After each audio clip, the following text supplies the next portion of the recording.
just want to start off by welcoming everyone. Welcome all of our ACC members. Thank you for joining us today. My name is Kristen Schuck, and I'm the business manager of the JAMS Boston office. As the business manager at JAMS, I just wanted to introduce myself to all of you and let you know that I'm available to you as a resource. If you have questions about the program, if you have questions about ADR in general, about putting ADR into your contracts, I would love to talk to you. So I'll go ahead and put my contact information in the chat for everyone. So feel free to reach out to me at any time after the program. Thank you again to the ACC for partnering with us. We have a really great event for you today with a very impressive panel. I'll just add a quick housekeeping. We'll have time for questions and answers at the end, so feel free to use that Q&A function. Just put your questions in there and we'll get everything answered as we can. Before I pass things over, I wanted to give a quick introduction to your moderator, since she is one of our own. Moderating today's program will be Judge Judith Fabricant of JAMS. Judge Fabricant joined JAMS this past January after retiring as the Superior Court's Chief Justice in 2021. During her tenure on the bench, among many, many accomplishments, she served as the administrative judge for the BLS and also received the Boston Bar Association's Haskell Cohn Award for Distinguished Judicial Service. Since joining JAMS, Judge Fabricant has already served as a mediator, arbitrator, and neutral evaluator, and is also available for special master work. Not only is her background extremely impressive, she's really just an enjoyable person to work with. So I'm happy that you're all going to get to have that experience and time to spend with her today.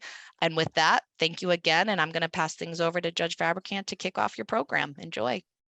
Thank you, Kristen. And Kristen is also a very enjoyable person to work with.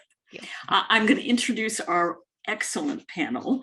Stephanie Blazewicz is lead counsel, U.S. Litigation and Investigations for Takeda Pharmaceuticals. In this capacity, she manages and directs litigation strategy for a range of litigation matters, including antitrust, commercial litigation, class actions, product liability, and employment litigation. She also regularly partners with Takeda's U.S. business units and develops and business development functions to shape strategy for avoiding and mitigating liability exposure. In addition, she provides day-to-day legal support for Takeda's compliance function. She held the same role with Shire Pharmaceuticals before it was acquired by Takeda in January of 2019. Before joining Shire, she was a litigation partner at Bryan Cave, now Bryan Cave Leighton Paisner in San Francisco. And we have Kim Keenan, who is an experience neutral in the JAMS District of Columbia Resolution Center.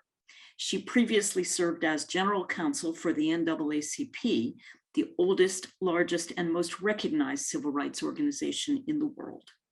She also has 20 years of experience as a law firm litigator and private mediator. She is a past president of the District of Columbia Bar, as well as the National Bar Association, the largest coalition of Black lawyers, judges, law professors, and law students.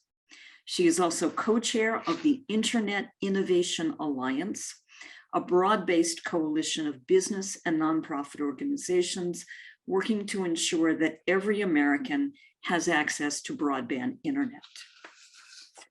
And we have Lauren MacLellan. She is Senior Managing Legal Counsel for Litigation and Dispute Resolution at Boston Consulting Group, where she heads up BCG's Global Litigation and Disputes function.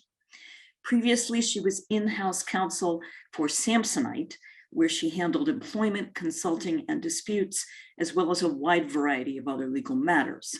Before going in-house, Lauren worked as a general litigator at Murtha Cullina in Boston for 7 years, then moved to Burns & Levinson, where she specialized in employment counseling.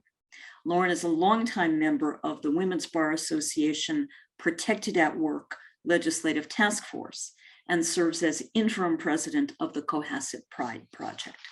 So we are very excited to have this panel of experts. We've prepared some questions, and then as Kristen said, if you'll put questions and answers in the question and answer function, we will have time for some additional questions and answers, primarily at the end, although we may pick out particular ones as they relate to questions that we're addressing. So let's start with, we're going to talk first about issues that corporate counsel lose sleep over, and then we're going to talk about how ADR can help. So let's start with issues that corporate counsel lose sleep over. What keeps you up at night? What kinds of problems do you worry about as corporate counsel, especially now with the pandemic still going on after all this time? Lauren, would you get us started on this? Sure thing, Judge. Thanks for the introduction. There's a lot of things that keep me up at night, some of which I can't talk about in this forum. But the ones that really get me are the relationship disputes, right? The disputes that occur in the context of a relationship where two parties depend on each other for something, right? The employment disputes with current employees, the disputes with critical vendors where we have a contractual relationship in place, the disputes with clients, right? Where they rely on us and we rely on them. And situations where that dispute is threatening the relationship. And the question is, can we navigate a way out of this, right? I think that's really where I experience the most insomnia. A second bucket is confidentiality, right? I think in this day and age, in this media environment, once a story gets out, even if it's inaccurate, it can be very hard to correct the record, particularly if you're a large company like BCG, right? So I do also worry about making sure that my disputes sort of stay out of the papers. I don't worry as much about litigation once it's gotten underway. I think at that point, the disaster's sort of already happened. The parties are sort of dug in and shelling each other. Although I will say that litigation strategy does keep me up at night as well, right? What's the right strategy? As a former litigator, I think outside counsel are Uber doers, right? These are people that do.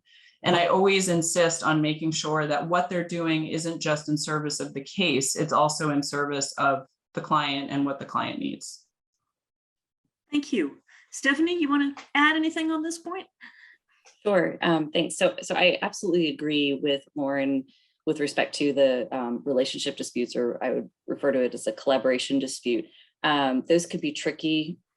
You often have many touch points within a particular company. So you might have one collaboration that's going well and another that's not going well. You can be co-defendants in one case and then opposing parties in another case, and there can be touch points within the two companies that it can be really difficult to navigate those. And for me, I do have some things that keep me up at night once the litigation is ongoing.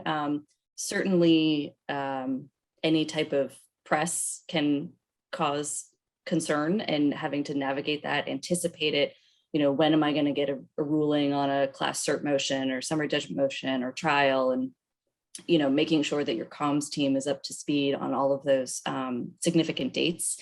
And then in addition to that, I would say just thinking about sort of the major, for the higher risk, higher exposure cases, just navigating the expectations to the business and making sure, for example, I'm going to need a 30B6 witness in one of my cases. Who is that going to be?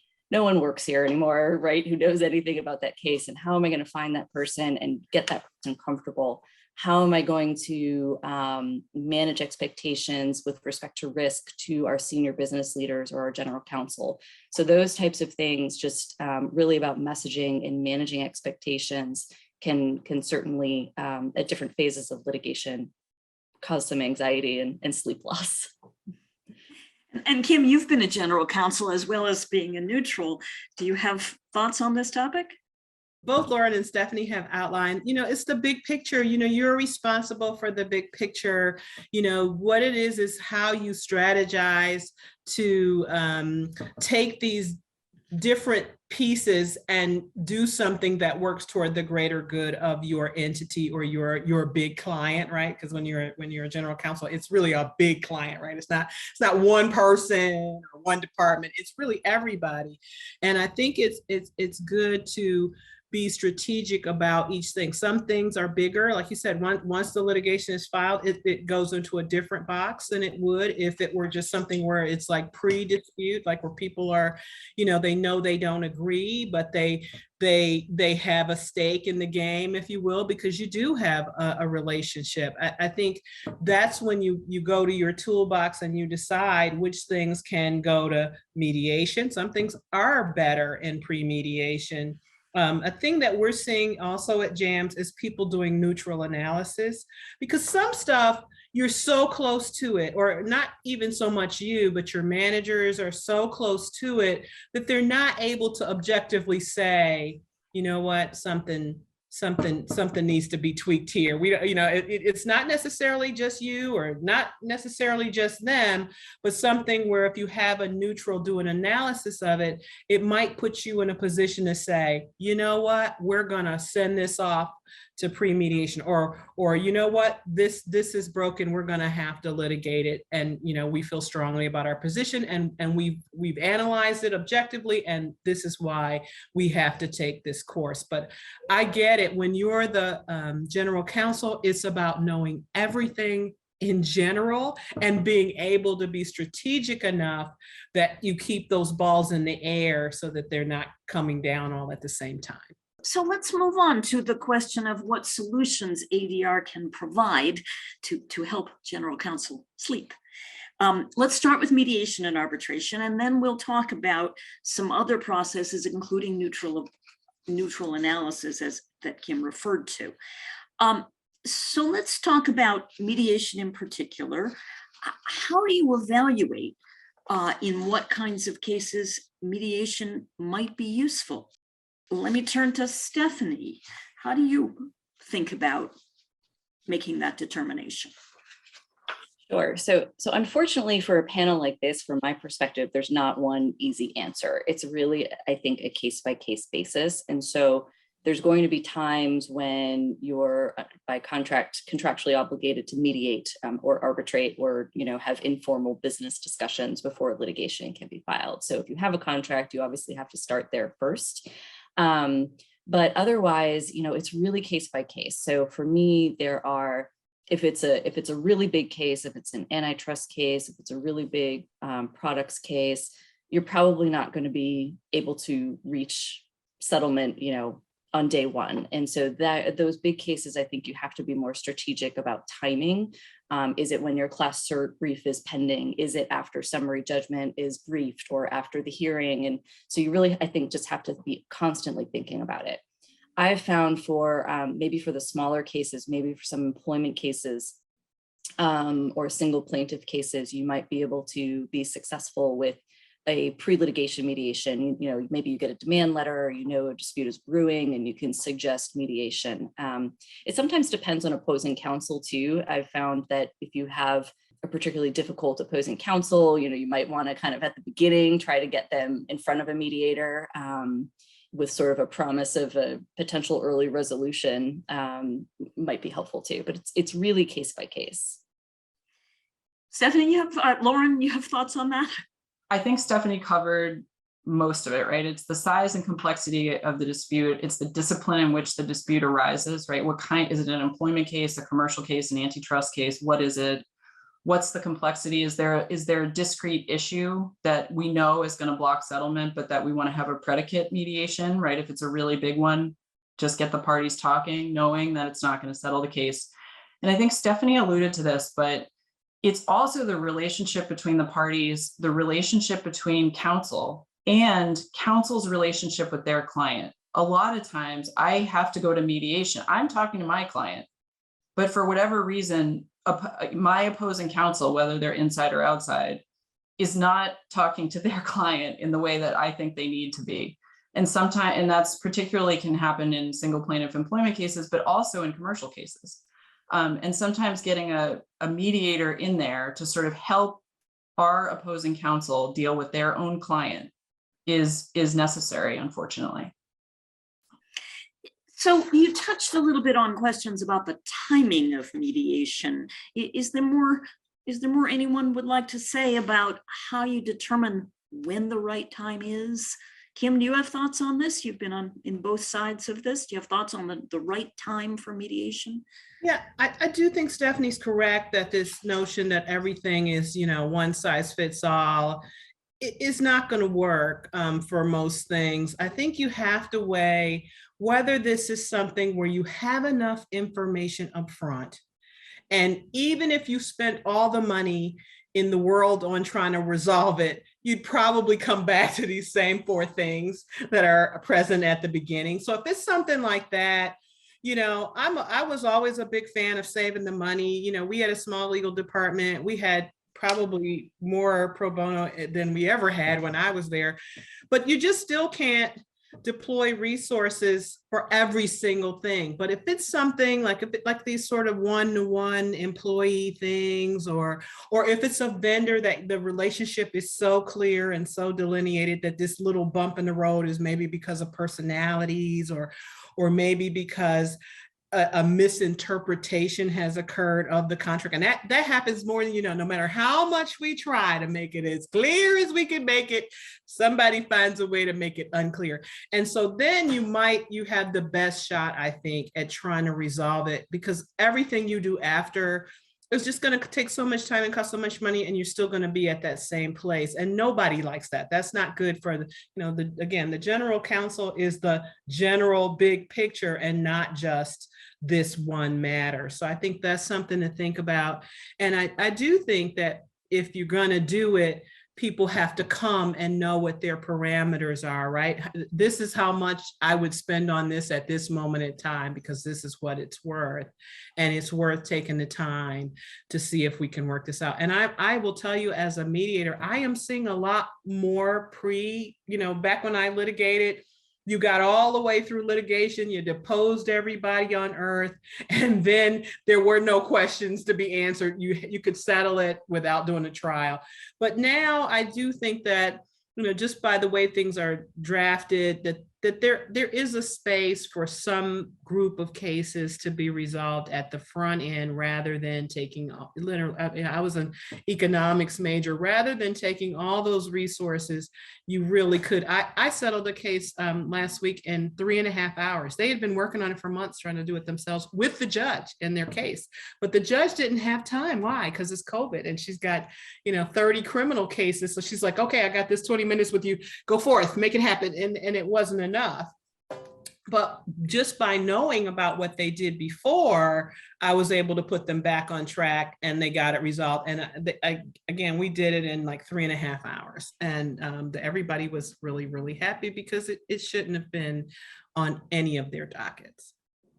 So one question, when you're thinking about the timing of, you've decided to go to mediation and you're thinking about scheduling it, are there issues about how far ahead you need to schedule it relating to your internal processes in preparation for having a real negotiation? Stephanie, do you have thoughts about that? I do.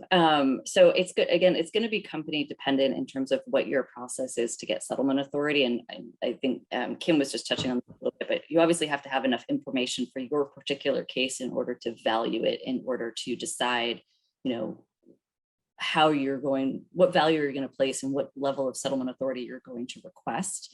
But at least for me, if I know I'm going to a mediation, I need at least a month to make sure I have all of that information to value the case, to come up with a request for settlement authority that makes sense and a strategy for the mediation.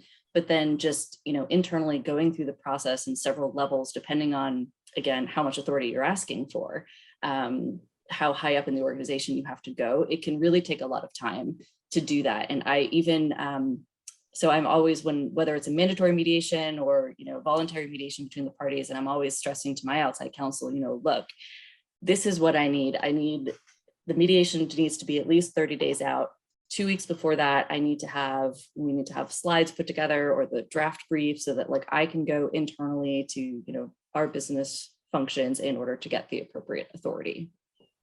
So even though something happens in court today that makes you think, gee, it would be a really good thing if we could settle this 3 days from now, that just isn't the time you need to do what you need to do in-house to get the authority so that the mediation will be fruitful. Lauren, do you want to comment on that? I mean, I would just echo what Stephanie said. I mean, BCG is a partnership, right? So, you know, many of the people on this call come from law firms. You know what it's like when you have to make decisions by committee. There's a lot of different people that have to weigh in. And we do use outside counsel in an assessment function when, you know, at settlement junctures, you know, let us know what you think the likelihood of success is, give us good and bad facts. And that arms me to go and have those conversations so that I can explain, you know, this is why I want this amount of settlement authority. And by the way, these are the next steps if we do not settle at this point, right? So that they can see the path forward. I really think this is important because a lot of people think it's sort of magic wand. Like I used to make jokes about having a magic wand at NAACP. When it comes, I'll use it. But until then, we have to do it the old fashioned way. And, you know, for you guys, a month is really normal. It's not you taking, you know, a lot of times people will perceive it as they need 30, but everybody really I mean, I'm doing these Fortune, you know, 25 companies, they need a month. Everybody needs a month. And I do find as a mediator, I really try to take the time with the other side and say, I know it might seem like they're this big of a company and, you know, somebody has a pool with this much money sitting over to the side, but it's not true. They really have to go through a process and a metric to get to the point where they're ready. So I'm asking, as we talk pre-call, that we build this time in so that we all get to the right place at the same time. But you would not believe, and I think sometimes even on the other side, you know, there are times when it's a company and everybody needs to be on the same page, that to get the right authority and the right people and just the right sort of perfect storm of everything to be able to really go forward, there has to be somebody. And I think a neutral is really a great person to do that for you, because you don't have skin in the game, but you're seeing the game all the time. So when you guys say a month, I'm telling you, I can't remember a case where somebody didn't say it was going to take a month. I cannot remember one. So it's not a made up, you know what I'm saying? Because sometimes people think that, you know, you're not in a rush or you're trying to slow it down, but 30 days is normal. And it's normal if you get everything you asked for to be there in 30 days, because sometimes that's a big issue. And so I think that what you're saying really rings true, and that the mediator should help by managing those expectations so that people don't come to the ball going, what do you mean? We knew we were going to have this mediation for, you know, 25 days. How come we don't have all the authority in the universe? Well, it's because there's a whole process. And if we don't do the process, then it hampers us. And then we need more time than the 30 days we should have taken in the first place. You mentioned pre-session phone calls and the managing expectations in advance of a mediation. Are the things that a mediator can do before the session itself that help you both with managing expectations with your clients and help make the process as productive as it could possibly be? Stephanie, you have thoughts about that? Sure. So I do think the substantive pre-mediation calls with the mediator can be helpful. So the way I've seen that work out is usually, you know, each side, you you submit your mediation briefs, and then a couple of days before the mediation, you get on the phone with the mediator. In-house counsel isn't always invited to those. Sometimes I've been on them, and sometimes my outside counsel, it feels like it's more of an outside counsel and a mediator discussion. I'm not sure why, but I feel like they don't always want in-house counsel on those calls. But I think it's a good way to educate the mediator and get feedback from the mediator on your position before you're going in. So if there's anything you need to reconsider internally before you actually get to the day of mediation, that can be really helpful. And I recently had a case, this is the first time it happened, but the mediator actually sent written questions to each side to provoke thought, discussion beforehand, and kind of pressure test. And so that was an interesting process too. And we had to sort of go through the exercise of not submitting the written responses, but actually, you know, kind of thinking them through and having a response. So I definitely think those things are helpful. So that's a technique that a mediator in the right case can use, that it sounds like is helpful. There was a mention earlier about mandatory mediation, and of course, sometimes that comes up because there's a contract between the parties that makes it mandatory. In some jurisdictions, there are rules or courts routinely order mandatory mediation. What do you think about that? Do you find it to be useful? Are there different ways you approach it when it's mandatory? Lauren, do you want to comment on this? Yeah, I'll take it in reverse order. I think so. Court-ordered mediation, I don't think we have it as much in Massachusetts. Very common in some jurisdictions like California. I don't love it because it generally means that you have to go to a mediation when both parties may not be ready to mediate, may not even want to talk to each other, right? I mean, timing is a huge part of whether mediation is going to be effective. And if you can't control the timing, I think it impacts the effectiveness. But that said, I've also had it sort of be accidentally effective because in some cases, the parties are so sick of each other and really can't communicate. And sometimes it's just a way to smush everybody in a room and say, you need to talk to each other. And it removes the onus of one party having to say, hey, let's talk, which is frequently perceived by the other side as a show of weakness. So I don't generally love court-ordered mediation, but there are cases where I've actually seen it work. In terms of mandatory mediation and contracts, I think it can be a waste of time, and you don't always know going in whether it's going to be a waste of time, but I think there are contexts where it's really effective. Our commercial contracts tend to require, I think someone alluded to this earlier, business meetings, right? If there's a dispute, right, one party has to serve a written notice, and then there's a meeting of the project managers, the people who actually do the work, followed by senior executives. And then in some of our contracts, we use mandatory mediation as a further escalation after the executive meeting. And it can be effective, right? Do I think it's great in a cut and dry fees case, a small case? No. But does it work in bigger cases? Definitely. And yeah, I had a case recently where it was a smaller case. The client owed us fees. They knew that they owed it. They just kept blowing us off and refused to pay it. And I called in-house counsel and said, look, we're going to take you to mediation. Like, you're going to have to hire outside counsel, and we're going to have to take you because I know you owe it. You know you owe it. We might have a little dispute about the amount, but generally the amount's not even really disputed. So I'm going to have to take you to mediation if you won't sort of start to talk to us.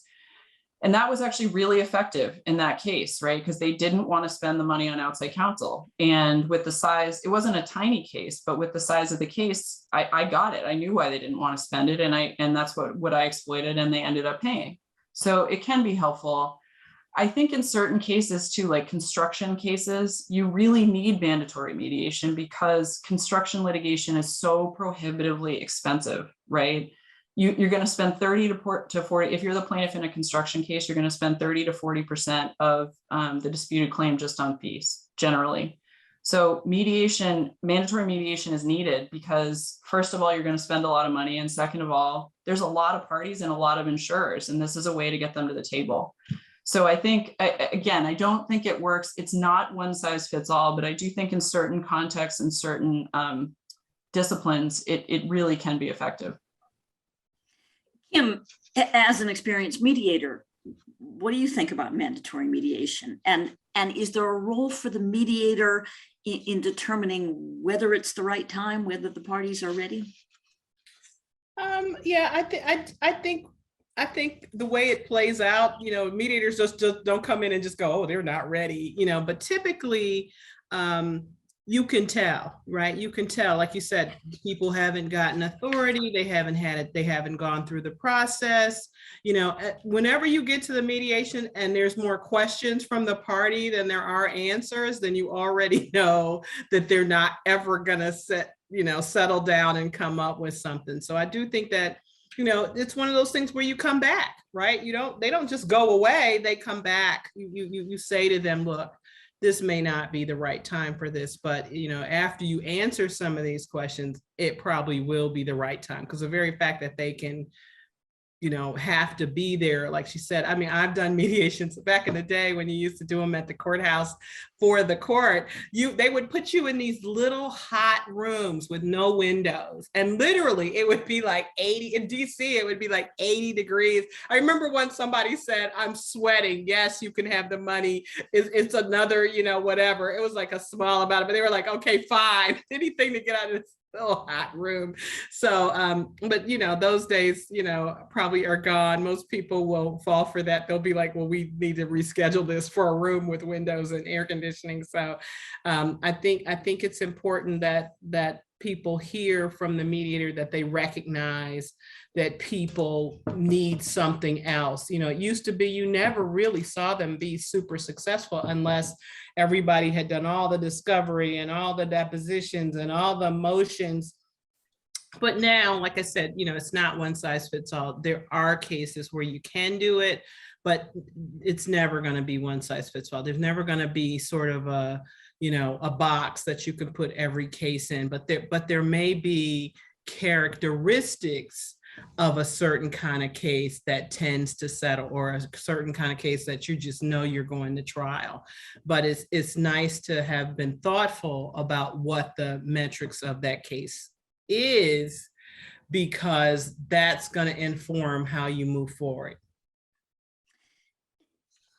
So you've decided to go to mediation. You've decided now is the time, or a month from now is the time. What about choosing the mediator? Lauren, what do you look for? So I like retired judges, and I'm not just saying that because you're asking the question, Judge. I really, I think it confers an air of legitimacy on the proceedings, which is sometimes really important for the clients, not as much for lawyers, right? We know what a mediator is, we know what they do, but the clients, I do think it adds a layer of authority to what the judge is saying. I think, in Kim's case too, a retired general counsel, I think also helps.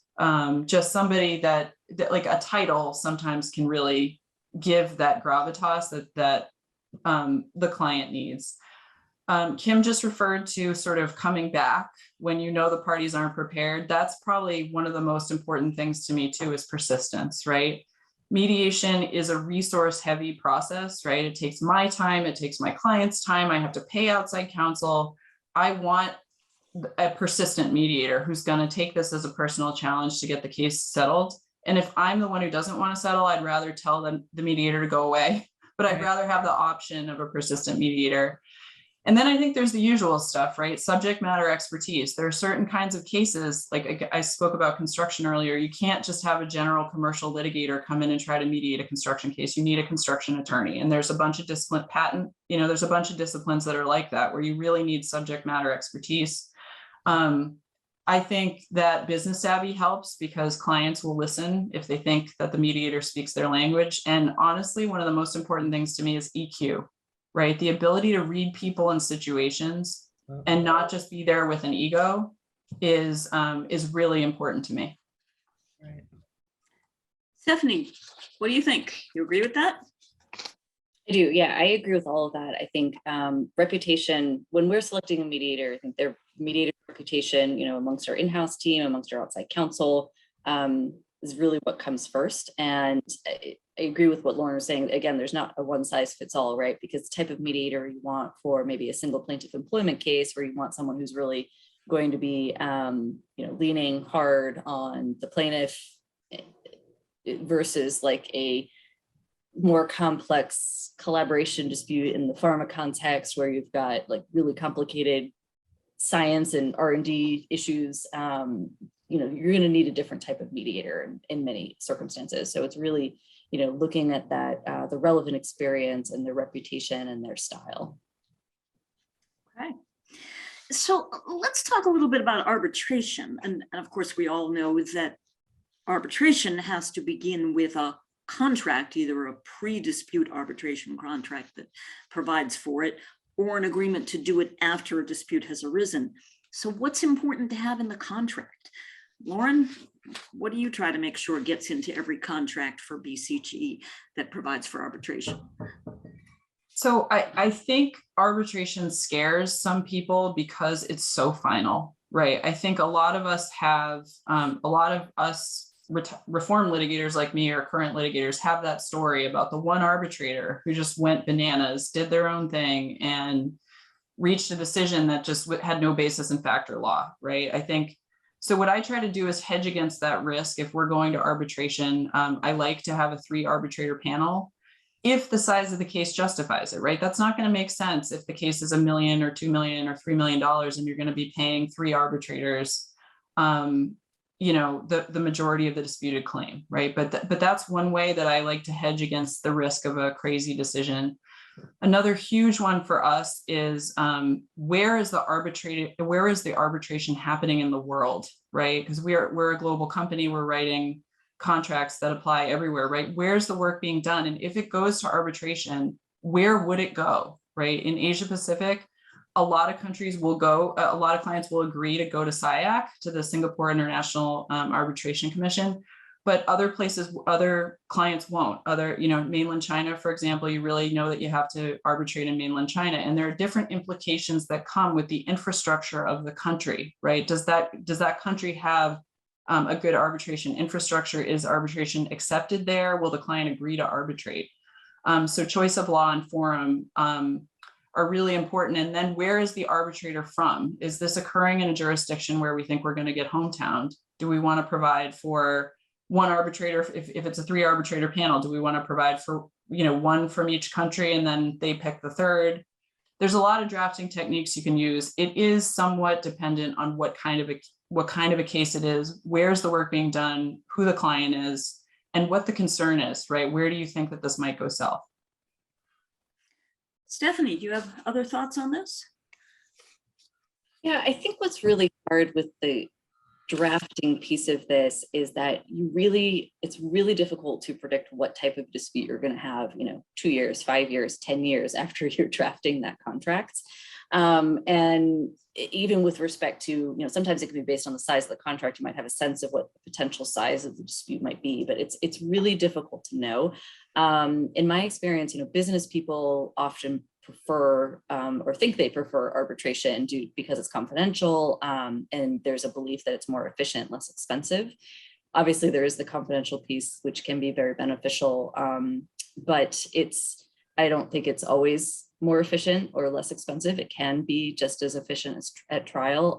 I worry sometimes with arbitration, you can get limited discovery, which can make things more efficient, but sometimes you look at it again 5 years after the contract was drafted and it's like, oh, you know what, I really wish I could go all out on discovery on this. So it's really hard to predict. And I think the best advice that I can give is sort of just as your organization, your contracts team, sitting down with your litigation team and sort of having kind of a waterfall, like a template of sort of like, okay, as a baseline, do we prefer to be in state federal court or do we prefer arbitration? Do we want that, initial business consultation beforehand? And when you're drafting, I frequently consult with our contracts team on drafting and things like jurisdiction and arbitration versus courts. And I always tell them, like, look, this is not the hill to die on. You're not going to blow up a massive deal over a jurisdictional clause, but it is good to sort of have your contracts team thinking about it and thinking about, oh, what are the ramifications if I move this from arbitration in New York to arbitration in England or China or something like that. So I think it's the important thing is just make sure your team is thinking about that, and that as a company you try to have like a preferred list and or maybe like just things to think about if your opposing party when you're negotiating is saying like, oh, we want this to be in this jurisdiction, and kind of having like the little red flags for those, that type of thing, I think is the really best practice. Kim, maybe you can speak a little bit about contractual appeals processes for arbitration. And at JAMS, as you know, we do have an appeal process available for clients who choose to use it. Can you talk about that a little bit? Yeah, I think that solves some of the concerns that Lauren had. I mean, because on any given day, a dispute could go one way or the other, and a lot may, the one feather that one person relies on may be the same feather that everybody says is a red herring. So having an ability to say, okay, we have this decision, but we want to like a sort of a built-in second step. That's something that, JAMS definitely has the ability to do for you. And it can be, if it's written into the agreement, I mean, I know when I'm doing an arbitration, the contract is your Bible. I mean, sometimes I'm citing the things that the people who are the parties haven't cited, but they've got all this other lovely boilerplate throughout that supports a finding of, we can't infer X or Y, because in this language over in, paragraph 95, basically says it doesn't convey anything that we didn't actually convey. And then that sort of brings people back. But somebody might say, well, that's not exactly what it was intended to say. And now you have a place to go, because, the thing about all of this is time. And I think what arbitration gives you now that people didn't have before, particularly in a post-COVID world, is time back, right? You aren't going to spend, 5 years in arbitration and then have to appeal it. You're going to have your arbitration or award and be able to immediately take it somewhere where some other eyes can look upon it. And I think that's a benefit, because time really is not the friend of litigation. Almost no matter what, for some people it can be a benefit, but it's in the end, it just goes, it's like one of those things that it just doesn't get better with time. Another thing I wanted to say, based on what people were saying, is this notion of, when you're in arbitration, people do leave out things they meant. I love that that the litigation people meet with the contract development people. I just think that's so key. And I will tell you that time over time, you'll start to see the nits are almost always in the same kinds of places. So if the litigators aren't coming back and saying to the drafters, look, hey, if I look at this contract time over time, this is where it's going to break, or this is where we're going to have a fight, or this is where it's going to be a lack of clarity, you really can go back. And if you need to tweak some things about, when you get fees, that's a big thing you see a lot. Like when you get fees, like I just did this one and it had a clause that said, if the award is lower than the last final offer, you don't get fees. But because the arbitration, the mediation of that is secret, I don't know that when I'm drafting. So I don't know what the award is. And so now they've got we're figuring out how they're going to prove to me that, the secret process, resulted in this, because of course one side is saying it's less and the other side is saying it's not. So I'm looking forward to that. But if it had been written in a certain way, so that you'd be able to have that information in an objective way, we wouldn't have this problem. So I literally have to go back de novo and figure out how to resolve that issue when that's something that shoulda, coulda, woulda been in the contract, right? You don't write in a provision where a secret process has occurred and now you've got the upfront award process and now we don't have any clue as to whether I can award fees or not. And then I had another one where they gave you fees for everything except winning the arbitration. So you could, if you mediated and you won, you got fees. If you had to take the party to court to enforce the contract, you got fees. But it was silent on the issue of whether you won mediation. And usually that's the clearest one, right? Whoever wins, I mean, I see them all the time. Whoever wins gets fee, nothing, silent, totally silent. I'm sure when they see the award, they're going to be like, what? But it's just not there. It's just not there. So, it becomes the Bible. If you got somebody who's really focused on, it's not the time to play Wild Wild West, it's the time to really hunker down in those terms. they're not going to want to depart in any way. And it may be that you wanted them to depart or didn't want them to depart, but now there's no language, so there's nothing to hang their hat on. So something to think about. The contract is crucial. And as I think it was Stephanie said, it's awfully hard to predict 10 years ahead what's going to be crucial. But you really have to do the best you can to anticipate all of these issues that may come up and provide for them in the contract. One thing, if you're coming to JAMS for arbitration, we do have a review committee that is available to parties as sort of an appellate process if the parties agree to use it. Yeah. Let's talk about some other kinds of ADR processes besides mediation and arbitration. Kim, you mentioned earlier neutral analysis, and I've participated in that as well. And that is definitely something that is available at JAMS, can be helpful during a litigation process, can be helpful before litigation when a party is considering bringing litigation and would like an outside neutral evaluation to help inform the decision about whether to bring litigation. At JAMS, we also offer special master services, which can be very helpful during the course of litigation. Kim, you want to talk to us a little bit about both of those things and other ADR approaches that may be of use to parties?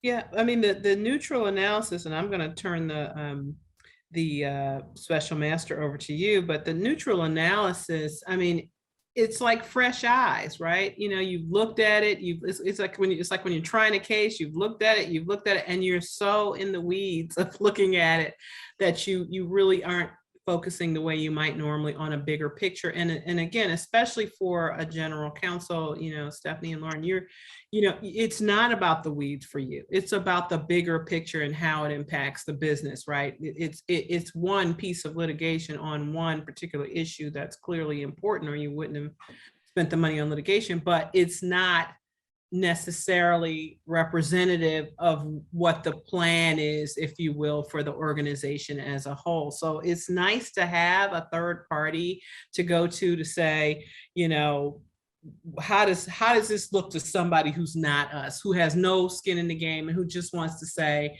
well, you think this argument is really great, but this is how it could be turned on you. And this argument that you maybe not have put as much effort into might be the one that's the one. It's nice to have fresh eyes on things, especially if they've been going on for a period of time, or if they're new and you want to make sure you're thinking about it in the right trajectory. So, it can be the difference between saying, you know what, we want to settle this because we don't even want an opinion. We don't want a jury verdict on this, and people don't realize it's not always so much a money issue as you don't want sort of this precedent with your company sitting out there somewhere.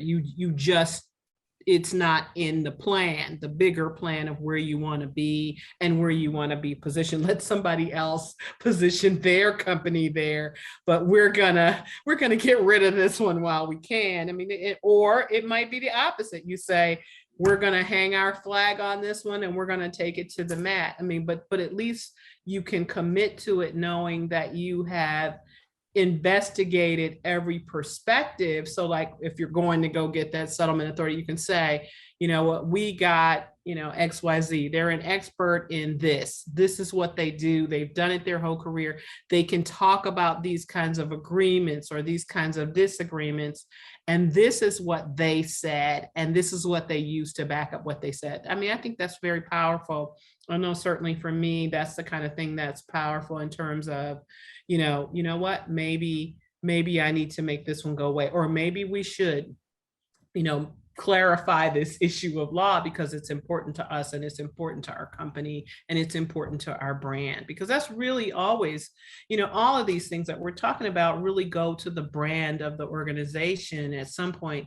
And so the more ways you can protect, defend, and amplify the brand, then this is a strategy that helps you to do that privately rather than on a public stage. So I think it's really great because you can get advisory opinions, you can do conversation with them, you can use it to fine tune an argument, and it's essentially work product. It's your personal work product to see what the best strategy is. And again, in a world where you could spend years on a particular matter, this is a way of maybe cutting to the chase.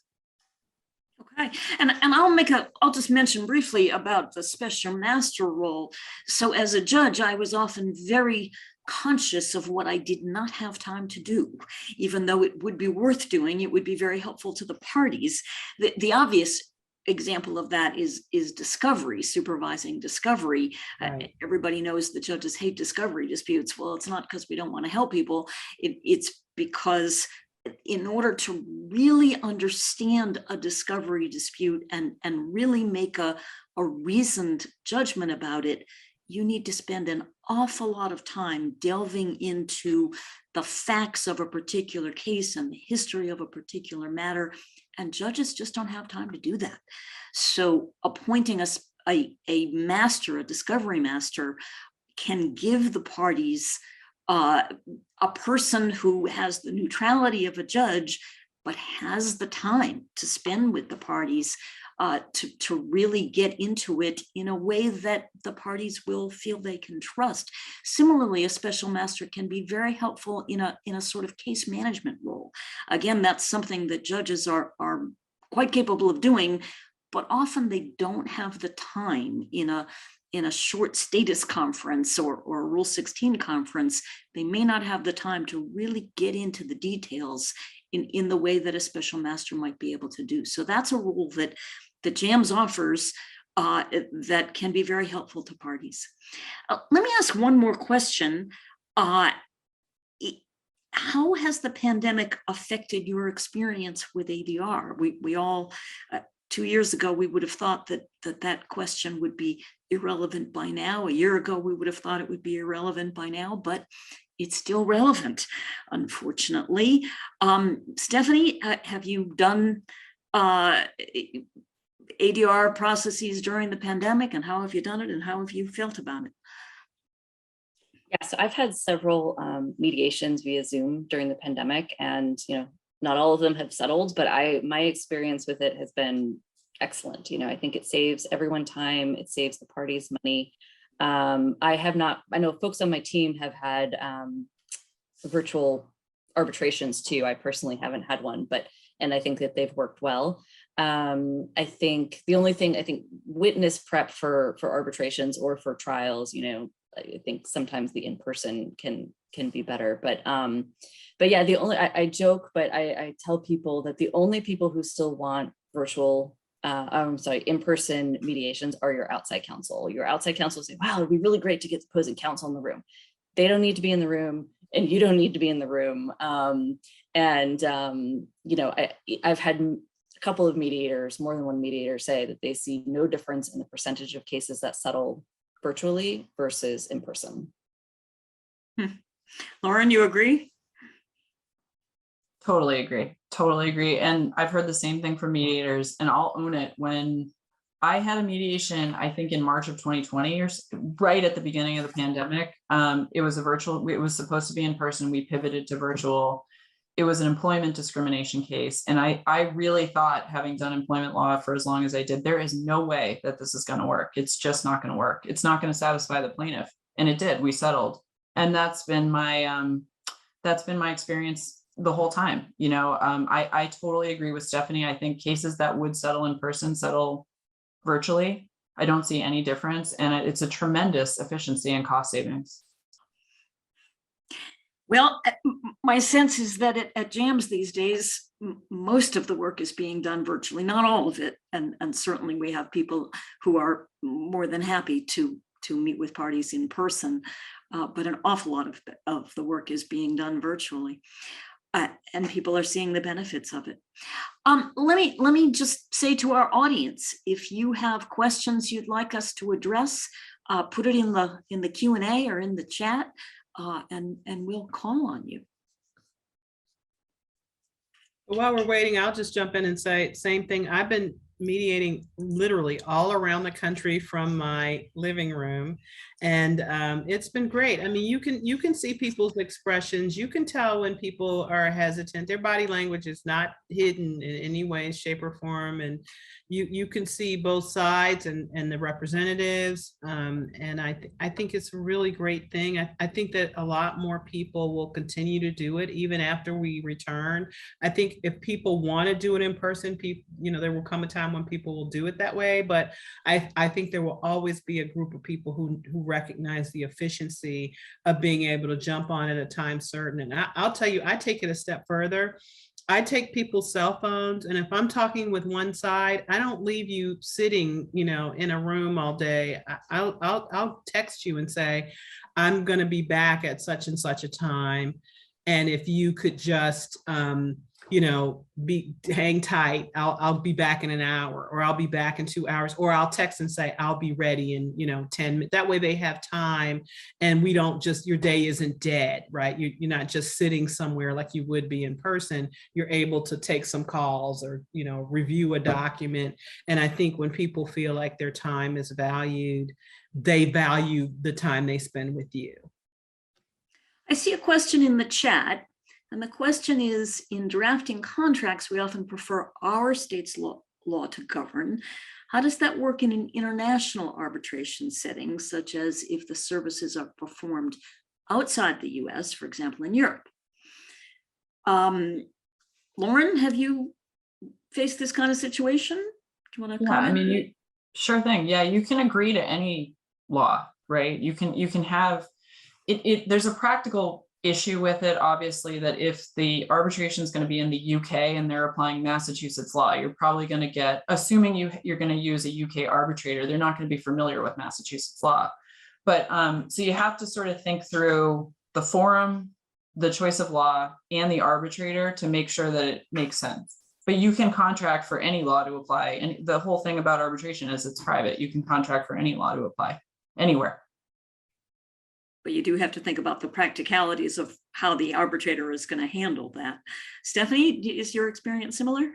It is similar. Yeah, we definitely have, we've had arbitrations that take place outside the US that are applying US law, but I would agree with Lauren, there are their own, that kind of creates its own complexities, but I feel like that would probably be our go-to if we can get it, before having it outside the US with ex-US law. So, but again, it's sort of case by case, but you can do it. All right. If anybody wants to add any other questions, we are happy to comment further. But I see that we've reached 1:01 and we had promised you a 1 o'clock end time. So in the absence of other questions, I want to thank all of our panelists who have done a terrific job and who I really hope I will meet in person sometime. I just want to jump on and yes, thank you all of our panelists. Thank you, Judge Fabricant, for moderating. That was a really great program. You all had so much to add, and I think we all took away a lot from it. Again, thank you to the ACC for partnering with us. Really great event. We always love working with you guys. Thank you, everybody. Hope to see everyone soon.